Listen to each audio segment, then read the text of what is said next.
जी बिल्कुल, हम इस वक्त मौजूद हैं टंडा मोहम्मद खान के सिटी ग्रामर हाई स्कूल में, जहां पर साइंस एग्जीबिशन और आर्ट मेला लगाया गया है। आइए यहाँ पर मौजूद शुरा से बातचीत करते हैं, उनका क्या कहना है। Assalamu alaikum, myself Anandi and they are my partners.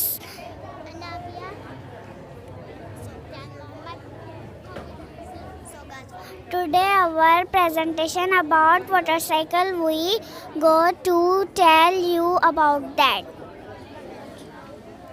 Good morning graders. Today I gonna share some things about motorcycle. To throw this model. This is a land area and we found water in a sea ocean, lakes, ponds, etc. This is forest. There are mountains and a river. This is the sky here. Here are sun and the clouds. So now my partners explain to you motorcycle. Body evaporate and changes into water. Body in water vapors. This process is called evaporation. When this water vapor changes and the condensation bake into liquid water and forms cloud, it is called a condensation. My partner name is Isha. Today my topic is our school. My school name is city Grammar high secondary school. हमारा school Tanda Khan शहर के सबसे अच्छा school और बड़ा school है। हमारा school Tanda Khan शहर के बेच में है। हमारे स्कूल के प्रिंसिपल का नाम सर खलील है और वाइस प्रिंसिपल का नाम सर इम्तियाज़ है। अस्सलाम वालेकुम, ये मैं हूँ इकरा और मेरी पार्टनर का नाम है अमरीन, उम्मे हानी और सस्सी। आज का हमारा मॉडल है इंटरनल स्ट्रक्चर ऑफ स्किन के बारे में। Skin are consist of 3 layers. Skin हमारी 3 लेयर्स में बटी हुई होती हैं, एपिडर्मिस, डर्मिस और हाइपोडर्मिस। एपिडर्मिस बिल्कुल ही मरी हुई स्किन होती है, मुर्दा स्किन होती है और ना तो उसको कोई पेन होता है और ना कोई फील होता है, इसलिए उसको डेड स्किन कहा जाता है। और एपिडर्मिस और स्किन हमारी एक टच स्किन है और वो लार्जेस्ट ऑर्गन है। और जो डर्मिस स्किन है वो एपिडर्मिस के साथ बिल्कुल जॉइंट हुई होती है, इसलिए हमें कोई टच करता है, कोई पुश करता है तो हमें महसूस होता है। उसके अंदर नर्व्स होती हैं जो कि हमारा ब्लड फ्लो करवाती हैं और उसके अंदर स्वेट ग्लैंड्स होते हैं। स्वेट मतलब पसीना। स्वेट ग्लैंड्स होते हैं जो कि स्वेट जो है सिगरेट करते हैं और जो है ना ये स्वेट हमारा पतली सी पाइप के ज़रिए जैसी चीज़ से हमारी जो है ना बाहर नज़र आता है। और हाइपोडर्मिस हमारी तीसरी और लास्ट लेयर होती है, वो मसल्स और बोन से अटैच होती है और हमारी हीट और एनर्जी को स्टोर करके रखती है। हम बोलते हैं ना गर्मियों में हमें पसीना क्यों आता है, तो वो स्टोर करके रखती है उसे। और जब हम बोलते हैं ना हमें गर्मियों में पसीना क्यों आ रहा है, तो वो उसी की वजह से आता है, ताकि वो उसको स्टोर करके रखती है, तो हमें वो फिर वो वैसे बाहर आता है वो। और स्किन हमारी टच ऑर्गन है और सबसे बड़ा हमारी बॉडी का सबसे बड़ा ऑर्गन है। I read in class 6. Today my topic is digestive system and my partner name is Ratab. Digestive system एक ऐसा प्रोसेस है जिसमें फूड चेंज होता है सिंपल फॉर्म में, यानी आपको पता होगा जब हम फूड को चबाते हैं तो वो चीज़ छोटे छोटे पीस में कन्वर्ट हो जाती है, यानी डाइजेस्ट होने लग जाती है। इस अमल को हम कहते हैं डाइजेशन। और हमारी बॉडी के जितने भी पार्ट्स में डाइजेशन वर्ड होते हैं उन्हें हम डाइजेस्टिव सिस्टम कहते हैं। और वो ऑर्गन कौन कौन से होते हैं? माउथ के ज़रिए हम खाते हैं और सब फिगर्स के ज़रिए हमारा खाना स्टमक में जाता है। स्टमक में हमारा खाना स्टोर और हजम होता है। स्मॉल इंटेस्टाइन उस खाने को छोटे छोटे ज़रात में करके लार्ज इंटेस्टाइन में भेजता है। लार्ज इंटेस्टाइन हेल्थी मटेरियल को एब्जॉर्ब करके वेस्ट मटेरियल को बाहर भेजता है। पता नहीं, जो चीज़ रेस्ट में है वो रेस्ट में ही रहेगी और जो चीज़ मोशन में है वो मोशन में ही रहेगी, बगैर किसी एक्सटर्नल फोर्स के, जब तक उस पर कोई एक्सटर्नल फोर्स अप्लाई नहीं होगी। न्यूटन्स का दूसरा लॉ हमें हरकत के बारे में बताता है, यानी जिस चीज़ पर कोई कुव्वत असरअंदाज होती है तो वो कुव्वत उस चीज़ में इसरा यानी एक्सीलरेशन पैदा करती है। तो इसका मतलब ये जिस चीज़ पर जितनी फोर्स लगाई जाएगी उसमें उतनी एक्सीलरेशन पैदा होगी। और न्यूटन का तीसरा लॉ हमें हरकत के बारे में बताता है, यानी हर अमल का एक बराबर मुखालिफ रद्द अमल होता है। To every action there is an equal and opposite reaction. ये एक बिजली का पावर होता है जो कि जियोथर्मल एनर्जी से बनाया जाता है। जियोथर्मल बिजली को 26 मुल्कों में इस्तेमाल किया जाता है और जियोथर्मल एनर्जी को 70 मुल्कों में इस्तेमाल किया जाता है। एनर्जी तवानाई को बनाने का अहम ज़रिया है। 1958 में इटली दुनिया का सबसे पहला मुल्क था जो जियोथर्मल से बिजली पैदा करता था। जियोथर्मल एनर्जी को हाइड्रोथर्मल रिसोर्सेज को इस्तेमाल किया जाता है, जिसमें पानी और तवानाई का इस्तेमाल होता है। जियोथर्मल एनर्जी के 3 किस्म होते हैं। ड्राई स्टीम प्लांट सबसे पहले ईजाद हुआ था और उसमें टरबाइंस यूज़ किए जाते हैं। फ्लैश स्टीम प्लांट में सबसे ज़्यादा प्रेशर लगता है और उसमें वो समंदर की तेज़ से पानी को उठाता है और उसको स्टीम में कन्वर्ट कर देता है। बाइनरी साइकिल पावर प्लांट तवानाई का अहम ज़रिया है, तवानाई को ट्रांसफ़र करता है और ये गर्म पानी से दूसरे लिक्विड्स में और ये उस लिक्विड्स को स्टीम में कन्वर्ट कर देता है। के सामने एक्सप्लेन करेंगे geothermal power plant. Geothermal energy में अगर हम एनर्जी की बात करें तो एनर्जी कहते हैं ताकत को, और जियो कहते हैं जो लफ्ज़ इस्तेमाल किया जाता है अर्थ के लिए यानी ज़मीन के लिए। अब और थर्मल लफ्ज़ जो है वो निकला है थम्स, और यानी और थम्स कहते हैं, थम्स के माने हैं हीट। ज़मीन के अंदर जो हीट मौजूद है उसके से जो एनर्जी मिलती है उसे कहा जाता है जियोथर्मल प्लांट, और उसमें ज़ख़ीरा होती है यानी स्टोर होती है हीट। अब आपके सामने जनरेटिंग स्टेशन दिखाया गया है। जनरेटिंग स्टेशन में हम इसको वर्क भी करता है आगे। अब इससे हम बनाते हैं, इससे हम जनरेट करते हैं इलेक्ट्रिसिटी। इस सोर्स को हम सोर्स एनर्जी भी इस सोर्स को हम सोर्स रिन्यूएबल भी कहते हैं। इससे हम बिजली बनाते हैं और ये बहुत सारे गाँवों में इस्तेमाल की जाती है और ये कभी ख़त्म नहीं होती है। अगर हम ये कभी ख़त्म नहीं होती तो इसे हम जियोथर्मल एनर्जी कहते हैं और ये हमेशा कॉन्स्टेंट रहती है और ये बहुत से गाँवों में इस्तेमाल की जाती है। असर solar, wind and hydro power. जो सोलर होता है वो सोलर पंहिंजी बिजली पाण ठाहींदो आहे। इलेक्ट्रिसिटी सोलर एनर्जी जे ऐं जेको विंड हूंदो आहे उहो विंड पावर जे ज़रिए एनर्जी ठाहींदो। जेको हाइड्रो हूंदो समुंद्री पावर जे ज़रिए न पंहिंजी उहा बिजली ठाहींदो आहे। विंड पावर और विंड एनर्जी एक रिन्यूएबल की किस्म है जो हवा की ताकत को इस्तेमाल करते हुए बिजली बनाती है। What is wind hydro energy? Wind hydro energy क्या है? जब हवा चलती है तो विंड टरबाइन घूमती है और बिजली बनती है, लेकिन जब वो रुकती है तो हाइड्रो पावर प्लांट एक बड़ी सी बैटरी का काम करती है जो बाद में भी बिजली मुहैया करती है। Acid rain. Assalamu alaikum, it's me Alvina and here are my partners. We are belongs to class 8 and today our model is on acid rain. Acid rain होती क्या है, क्यों होती है, उसकी कॉजेज़ भी होती है और कुछ बेनिफिट्स भी होती है। पहले तो मैं आपको बताऊंगी एसिड रेन क्या है। एसिड रेन कैसी होती है? जब उसमें तरह तरह के केमिकल्स मिल जाते हैं जैसे कि सल्फ़र डाइऑक्साइड और नाइट्रोजन डाइऑक्साइड मिल जाते हैं, फिर वो ऊपर जाते हैं, फिर वापस से कंबाइन होते हैं, फिर सल्फ्रिक एसिड होती है। और इसकी दूसरी एक मेन काज ये भी है कि जब फैक्ट्रियों का वेस्ट मटेरियल और गंदा पानी जब नदियों और नहरों में जाता है, फिर एवापोरेशन का प्रोसेस भी होता है। एवापोरेशन का प्रोसेस कैसे होता है कि जब पानी पर हीट बढ़ती है, बादल आते हैं, वो पानी एवापोरेट कर लेते हैं। जब वो बारिश होती है तो वो भी हमारे लिए पोल्यूटेड रेन होती है। किस वजह से पोल्यूटेड रेन होती है? क्योंकि उसमें फैक्ट्रियों का गंदा पानी होता है।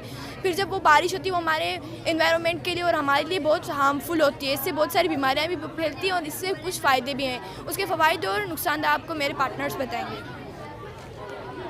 एसिड रेन में बहुत सारे फ़वाइद होते हैं। इसमें से एक ये भी है कि जब एसिड रेन जब ज़मीन पर गिरती है तो ज़मीन पर जो मिट्टी होती है उसमें कुछ एसिड्स होते हैं, वो हमारे पौधों और फसलों की ग्रोथ में मदद देती है। एसिड रेन केमिकल रिएक्शन से शुरू होती है। सल्फ़र डाइऑक्साइड और नाइट्रोजन ऑक्साइड मिलते हैं तो ये एसिडिक होती हैं और ये मिक्स होकर एसिडिक बन जाती हैं, तो फिर एसिड रेन होती है। ये केमिकल पानी में जल्दी डिज़ोल्व हो जाते हैं और हवा के ज़रिए दूर तक जाते हैं। Assalamu alaikum. We are belong to class 9. This is me Abira and my group members Mariam Batul. So first we explain you our model which is about heart. Heart एक मेजर ऑर्गन है हमारे circulatory system का। ये एक pumping organ है जो हमारे blood को पूरी बॉडी में सर्कुलेट करते हैं। इसके ऊपर एक मेम्ब्रेन है जिसे पेराकार्डियम मेम्ब्रेन कहते हैं। पेराकार्डियम मेम्ब्रेन और हार्ट के बीच में कुछ स्पेस होता है और उस स्पेस में पेराकार्डियल फ्लूइड प्रेजेंट होता है। फ्लूइड जो है वो फ्रिक्शन को ख़त्म करता है और हमारे हार्ट को प्रोटेक्ट करता है किसी भी किस्म की इंजरी से।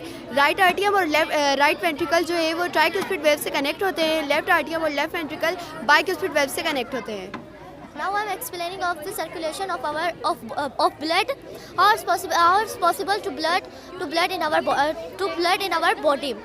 ब्लड सर्कुलेशन हमारी बॉडी में डबल सर्कुलेशन सिस्टम होता है, पल्मोनरी सिस्टम और सिस्टमेटिक सिस्टम। पल्मोनरी सिस्टम में ब्लड हार्ट से लंग्स तक सर्कुलेट होता है और सिस्टमेटिक सिस्टम में ब्लड पूरी बॉडी में सर्कुलेट होता है। और डिऑक्सीनेटेड ब्लड में राइट एट्रियम में रिसीव होता है। राइट एट्रियम और राइट एट्रियम वेंट्रिकल में कलेक्ट होता है और फिर पल्मोनरी आर्च से होते हुए ब्लड को लंग्स में सप्लाई किया जाता है और फिर ब्लड से कार्बन डाइऑक्साइड लिया जाता है और एयर से ऑक्सीजन लेके ब्लड को दिया जाता है और फिर पल्मोनरी के थ्रो ऑल ओवर बॉडी में ट्रांसफ़र किया जाता है और ऑक्सीजन के लेफ्ट वेंट्रिकल से सिस्टमेटिक ऑरेटा के थ्रो पूरी बॉडी में सप्लाई किया जाता है और फिर वो वापस हार्ट में आ जाता है सुपीरियर इंफीरियर वेना एवा के throw. The pumping of blood by the rhythmic pulsation of heart throughout the body. Blood collect to the heart, blood connected to the heart, arterial into the body. Election of blood is called diastole. Constriction of heart is called systole. Healthy heart 72 times in a minute beat करता है. Normal heart range in 60 to 70 times beat in a minute.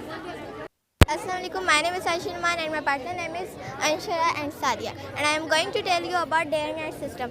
The earth orbits the sun once every 365 days and all its axis and its on its axis, and the earth contains any number of signs that include both day and night time.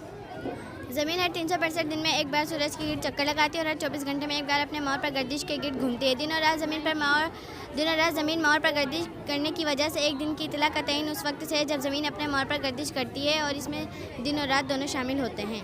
अब मैं आपको बताऊंगी day की definition. Each of the 24 hour period from one week month और year is divided in the courier coding of the अर्थ।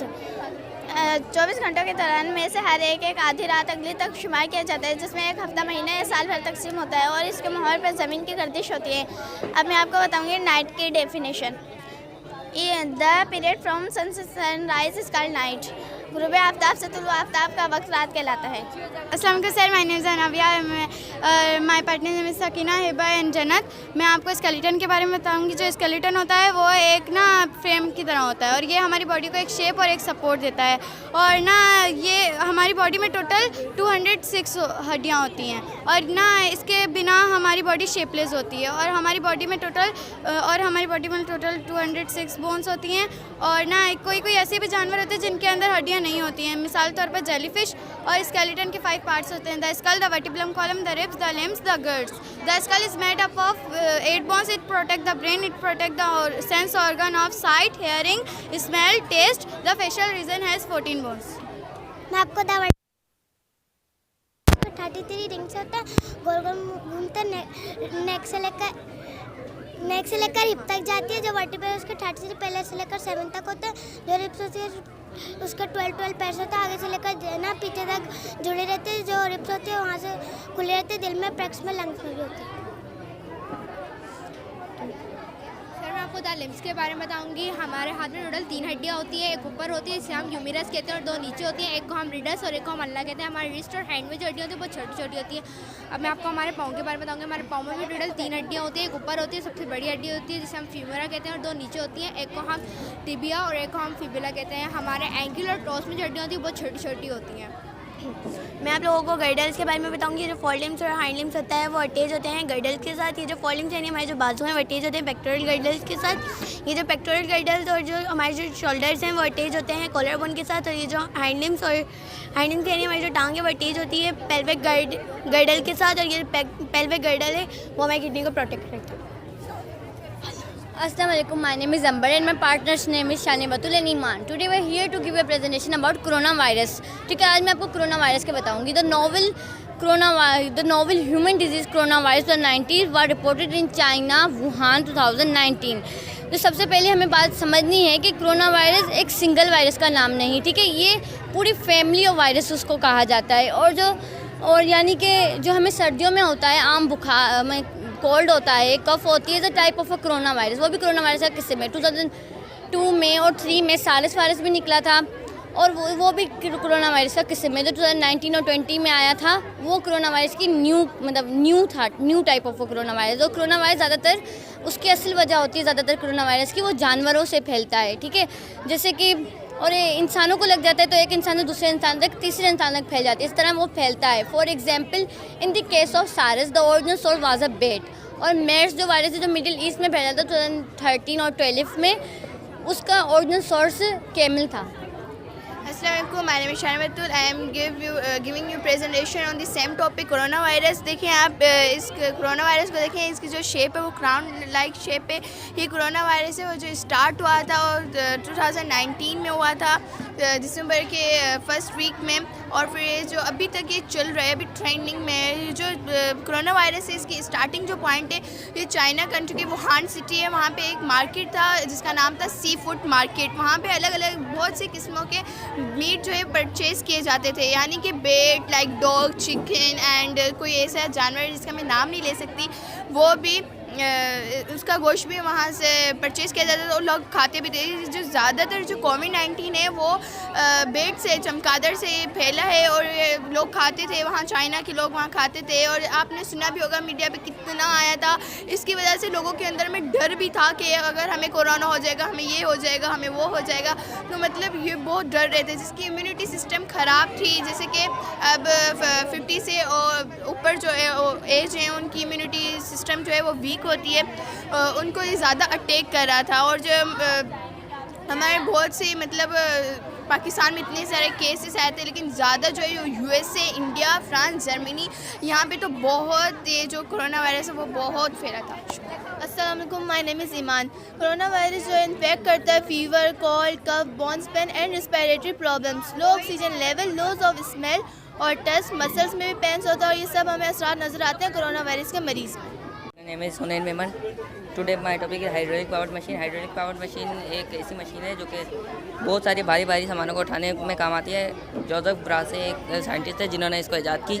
1795 में ईजाद हुई और इसकी असल जो मिसाल है वो तामीराती काम में जो गाड़ियाँ इस्तेमाल होती है ना, बहुत सारी तामीराती काम में बड़ी बड़ी गाड़ियाँ इस्तेमाल होती हैं। उसको जो क्रेन में लोड किया जाता है, जो कंटेनर्स होते हैं उसको ये लोड करने में उसको ये लोड करने में काम आती है, जैसे कि एक जगह से उठा के दूसरी जगह पे रखते हैं। पास्कल का कानून इसके ऊपर लगता है। पास्कल का कानून इस पे जो इसके अंदर फ्लूइड होता है ना, उसको तमाम जगह बराबर रखने के लिए इसके ऊपर पास्कल का कानून है। डायनासोर ज़मीन पर रहते थे, पर कुछ वजूहत की वजह से उनकी जनरेशन ख़त्म होने लगी, जैसे कि इन्वायरमेंट की प्रॉब्लम ही हो और वो अपने आप को सेव नहीं कर पाए। कुछ साइंसदान थे जिसको हड्डी मिली है डायनासोर की, तो उन्होंने ये अंदाज़ा लगाया कि डायनासोर कितना बड़ा होगा और ये कैसे दिखता होगा। तो उन्होंने जो सबसे पहले साइंटिस्ट थे जिन्होंने डायनासोर स्केलेटन बनाया था वो विलियम पार्कर। उन्होंने 1858 में डायनासोर ईजाद मतलब डायनासोर स्केलेटन बनाया था उन्होंने, और ये अपनी नीड की हड्डी पर मुश्तमिल होता है, यानी कि वो अपना स्पाइनल कॉर्ड है वो इस पर मुश्तमिल होता है और वो छोटे छोटे बोन से मिलकर बना हुआ था। और ये इसकी टेल है ना, ये इसकी टेल है, ये उस पर मुश्तमिल, ये अपने जस्ट लाइक का विपन, ये अपने टेल को हथियार के तरीके से इस्तेमाल करता है। और ये इनके मुख्तलिफ स्ट्रक्चर होते हैं वैसे तो, पर हमने ये पेश किया आपके सामने। और जो बड़े डायनासोर होते हैं ना, उनमें फ्यू मोर बोन्स होती हैं उसके नेक और उसके टेल में। Dinosaur head skull just like you and me. जो डायनासोर का स्कल होता है उसमें ऑल 5 बोन्स होती कनेक्ट होती हैं एंड हेल्ड ऑफ टीथ। और जो इसका वर्टिब्रल कॉलम होता है उसको हम बैकबोन भी कह सकते हैं और स्पाइन भी कह सकते हैं।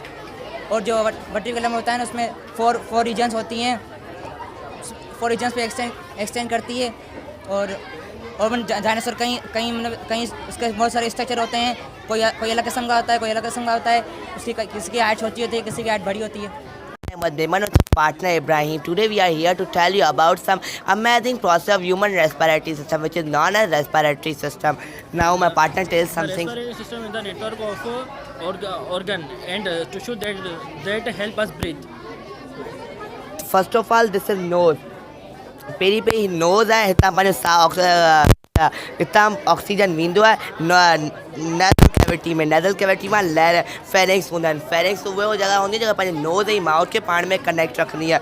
उनका पोइ लैरिंग्स उहा जेको पाण खे साउंड प्रोवाइड कंदी आहे। उनका पोइ ट्रेकिया में वेंदो आहे, ट्रेकिया में ब्रोंकाई में ब्रोंक्यूल्स में वेंदो आहे। उनका पोइ अल्वियोला पंहिंजी जो रेस्पिरेटरी सिस्टम जो मेन पार्ट हूंदो आहे, छो कि जॾहिं ऑक्सीजन हिते ईंदो आहे हीअ जेका अल्वियोलाई हूंदी आहे कवरिंग हूंदी आहे उहा थिन कवरिंग हूंदी आहे। ऐं अल्वियोलाई साम्हूं ब्लड कैपिलरीज़ हूंदियूं आहिनि ऐं ब्लड कैपिलरीज़ में होमोग्लोबल हूंदो थींदो आहे। जॾहिं ऑक्सीजन ई होमोग्लोबिन पाण में मिलंदा आहिनि त ऑक्सी होमोग्लोबिन थींदो आहे ऐं उहो ब्लड कैपिलरीज़ में फैमिली ब्लड फैमिली सेल्स में वेंदा आहिनि। सेल्स में वञी मिलंदा आहिनि। जेको सेल्स में जो कार्बन डाइऑक्साइड हूंदो आहे उहो कार्बन डाइऑक्साइड उहो रिलीज़ कंदा आहिनि ऐं ऑक्सीजन पाण में रखंदा आहिनि। त ऑक्सीजन खणी वठंदा आहिनि, कार्बन डाइऑक्साइड ॾींदा आहिनि। कार्बन डाइऑक्साइड ऐं होमोग्लोबिन पाण में मिली हाइपोग्लोबिन ठाहींदा आहिनि। त इहो मथे वञी एक्सक्रिएट थी वेंदो आहे, वापसि इहो प्रोसेस थींदो आहे। इहो प्रोसेस पंहिंजी पूरी जिस्म में 24 कलाकनि में 20,000 टाइम थींदो आहे। Thank you.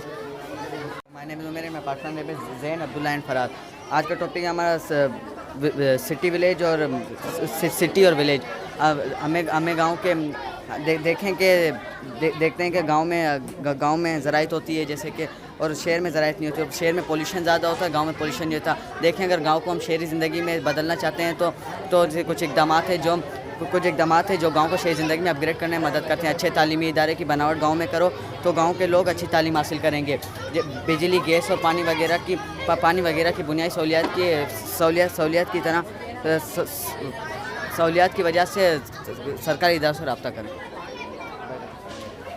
कि गांव और सिटी की जो लाइफ स्टाइल है इनमें बहुत फ़र्क है आपस में। सिटी लाइफ स्टाइल एक मॉडर्न लाइफ स्टाइल होती है और जो गांव की लाइफ स्टाइल होती है मतलब वो बहुत सिंपल होती है। मतलब उनमें कोई मॉडर्निटी नहीं, कोई ऐसी चीज़ नहीं कि वो आपको फ़र्क करें, आप फ़र्क करके दिखाएं गांव की सिटी में। ऐसे इन लोगों में मतलब फ़र्क बहुत है। कुछ गाँव ऐसे हैं जिनमें अभी भी सहूलियात हैं स्कूल वगैरह की और कुछ गाँव में नहीं हैं। तो हम मैसेज ये देना चाहेंगे कि देखें गांव वालों में जो है कि वो कुछ कर सिखाएं, आगे बढ़ें, कुछ करके दिखाएं। तो हमें चाहिए कि हमारी हुकूमत को ये मतलब एक मैसेज है कि वो गांव वालों की तरफ ध्यान दें, वहाँ पे अच्छे स्कूल्स, अच्छे तालीमी इदारे कायम करें ताकि वो आगे बढ़ के अपने लिए ख़ुद कुछ कर सकें। दूसरों की हम मोहताजी ना हो, हमारा मुल्क पाकिस्तान खुद तरक्की करे, किसी और की हम मुल्क की मोहताजी। हमें हमारे वाटर को सेव करना चाहिए।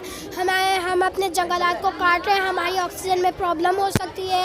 हम जानवरों को मार रहे हैं, गाड़ियाँ ज़्यादा चला रहे हैं, पॉल्यूशन ज़्यादा हो रहा है जिसकी वजह से हमारी अर्थ को ख़तरा है।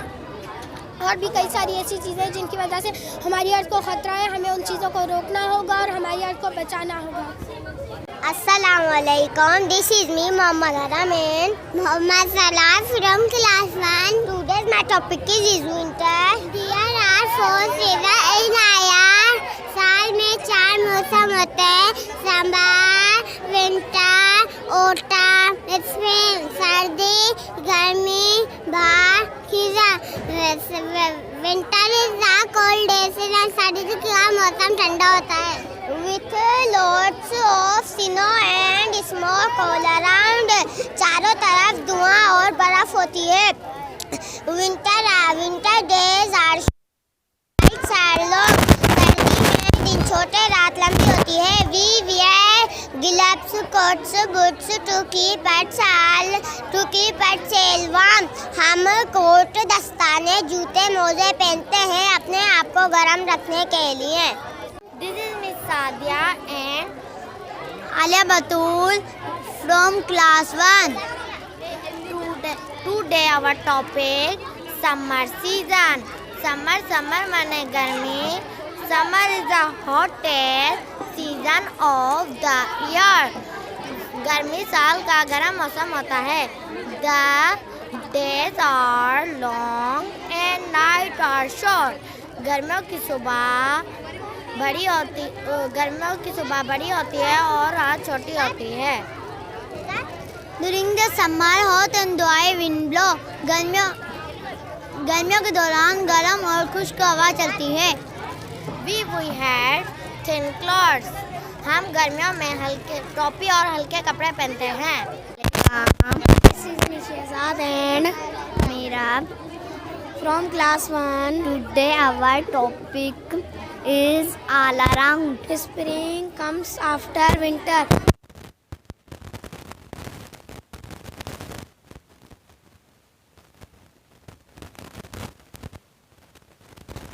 And colorful flower are bloom. फिर रंग बिरंगे फूल खिलते हैं। During spring, rainfall all around. बाहर के दौरान चारों तरफ हरियाली होती है। ये सिटी स्कूल में साइंस एग्जीबिशन जो लगाई है बच्चों की तरफ, स्कूल की इंतज़ामिया ने बच्चों के लिए, ये एक बहुत बड़ी हेल्थी फैसिलिटीज़ है और ऐसी लगनी चाहिए जिसमें बच्चों की ग्रोथ होती है और बच्चे आगे बढ़ने की जस्तजू करते हैं। और माशाल्लाह बच्चों ने बड़ी मेहनत की है, नए नए आइडियाज़ लेकर आए हैं और इन चीज़ों को और प्रमोट करना चाहिए। मेरी प्रिंसिपल से उनके इंतज़ामिया से ही बात हुई है कि इनको एक प्रोजेक्ट देने चाहिए इन छोटे बच्चों को जो हमारे माशरे में मुफीद साबित। माशाल्लाह ये प्रोग्राम जो सिटी ग्रामर स्कूल की तरफ से रखा गया है और इसमें बहुत ही खुशी हुई। आर्ट और साइंस का एक जॉइंट प्रोग्राम है। इसमें मुझे सारा काम जो है ख़ासतौर पे बच्चों का जितना भी है इसलिए हो रहा है कि मल्टी टैलेंटेड हैं बच्चे और काफ़ी यानी इनकी हौसला अफजाई करनी चाहिए और ये बच्चे काफ़ी आगे के लिए काम कर सकते हैं। हमारा सरमाया है। एग्जीबिशन जो उन्होंने की है और साइंस के हवाले से मॉडल बच्चों ने बनाए हैं, इन्होंने बहुत अच्छा डिस्प्ले किया है। दे हैव डन स्प्लेंडेड जॉब और मुझे जो यहाँ पर देखकर अंदाज़ा हुआ छोटे बच्चों ने और बड़े बच्चों ने बहुत ही क्रिएटिव काम किया हैगा। और सबसे अच्छी बात कि they are full of confidence, they have showed tremendous confidence और इनका एक्सप्लेन करने का तरीका, इसके अलावा जो है वो मॉडल जो उन्होंने बनाए हैंगे, मैं समझता हूँ कि टंडू मोहम्मद ख़ान के तकरीबन तमाम स्कूलों को कोशिश करनी चाहिए कि इसी नहज पर काम करें ताकि यह है कि बच्चों में एक्टिविटी बेस्ड तालीम और मॉडल के ज़रिए सीखने की जो सलाहियत है वो आगे बढ़े, क्योंकि इस तरह से जो ना चीज़ें उनको ना सिर्फ समझ आएंगी बल्कि वो प्रैक्टिकली भी जो ना अपना किरदार अदा कर सकेंगे और मुख्तलिफ़ शोबों के अंदर जो है वो अच्छी और नुमायाँ कारकर्दगी दिखा सकेंगे। मैं समझता हूँ कि सिटी ग्रामर स्कूल ने एक बहुत अच्छी काविश यहाँ पर शो किएगी और overall they have done splendid job, तो I really appreciate their efforts. मैं पिछले साल भी यहाँ आया था और पिछले साल भी बच्चों ने बड़ी ज़बरदस्त काविशें की थी जिसे देखकर जो है दिल बहुत खुश हुआ और माशाल्लाह इस साल उससे बढ़कर है और मुझे पता चला कि ये 7 सालों से सिटी ग्रामर मुसलसल इस काम को कर रहा है, तो ये बहुत ज़बरदस्त है। देखें एक्टिविटी बेस्ड जो चीज़ें होती हैं वो बच्चों को सीखने में बहुत ज़्यादा मददगार हैं और बच्चे इससे जो है अपने कंसेप्ट को क्लियर करते हैं। साइंस की बुनियाद ये है कि साइंस में अगर बच्चों के कंसेप्ट क्लियर हैं तो इंशाल्लाह जो है वो फ्यूचर के ये साइंटिस्ट हैं और ज़रूर होंगे इंशाल्लाह। सिटी ग्रामर का ये काम टंडू मोहम्मद ख़ान शहर में एक मुख्तलिफ़ स्कूलों में ऐसा है नहीं, क्योंकि अक्सर प्राइवेट स्कूल जो है वो एक लगे बंदे सिस्टम पर चल रहे हैं। सिटी ग्रामर का ये काम जो है वो बहुत ज़्यादा एप्रिशिएटेबल है माशाल्लाह, बहुत ज़बरदस्त और मैं देखकर बहुत खुश हूँ और मैं इनके लिए नेक तमन्नाएं हैं मेरी कि अल्लाह इनको जो है मज़ीद जो है तक़वियत दे, मज़ीद ये जो है ऐसा बेहतर काम करें। बहुत ज़बरदस्त बहुत program City Grammar High School में किया जा रहा है साइंस एग्जीबिशन के हवाले से और बहुत अच्छा लगा। बच्चों ने मॉडल्स बहुत अच्छे बनाए हैं और इनसे बच्चों की जो है ज़हनी नशोनुमा होगी, बच्चों का जो है मेहनत स्ट्रगल वो बिल्कुल नज़र आ रहा है और ये जो प्रोग्राम डिस्ट्रिक्ट लेवल पे है तो आगे चल के जो डिवीज़न लेवल पे भी जो होंगे।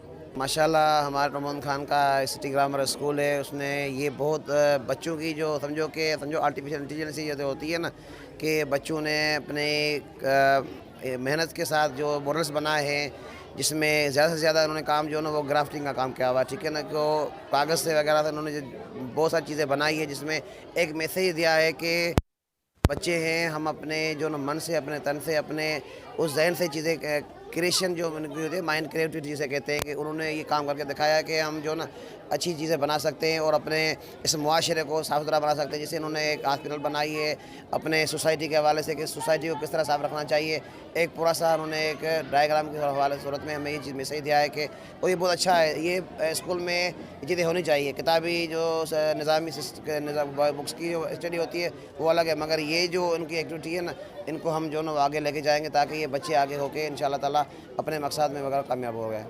ये बहुत ही अच्छी काविश है जो सिटी ग्रामर स्कूल की जानिब से की गई है। असल में हमारी कौम की बड़ी बदकिस्मत ये है कि यहाँ पर हमारे टेक्निकल सब्जेक्ट्स जो होते हैं, साइंस के सब्जेक्ट्स जो होते हैं, उन पर टीचर्स के ट्रेंड ना होने की वजह से बच्चों की तशनगी रह जाती है। लेकिन यहाँ पर इन्होंने जो कोशिश की है वो काबिल सताइश और काबिल तारीफ़ है और दीगर स्कूल्स को भी इनकी तकलीद करते हुए मुख्तलिफ स्कूल्स में भी ऐसे प्रोग्राम करने चाहिए। सिटी ग्रामर स्कूल कई सालों से जो ना वो इस तरह की एक्टिविटीज़ करवा रहेगा, जो ना वो तालीम के साथ साथ जो ना वो इस तरह की एक्टिविटीज़ भी होनी चाहिए कि ये हमारा माशाल्लाह से 7th science and art exhibition है कि जो ना वो, और मैं एडवाइस दूंगा और स्कूलों को भी कि इस तरह की एक्टिविटी स्कूलों में करवाएं ताकि जो ना वो बच्चों की मोटिवेशन हो और हमारे बच्चे टनोमत खान डिस्ट्रिक्ट के बच्चे जो ना वो आगे निकल के फिर हमारे ज़िले का नाम रोशन करें। का यही कहना है कि इस तरह की सरगर्मियाँ न सिर्फ तालिब इल्मों के लिए एक हौसला अफजा अमल है, बल्कि इससे उनकी हौसला अफजाई भी होती है और इस तरह की सरगर्मियाँ होनी चाहिए। जी।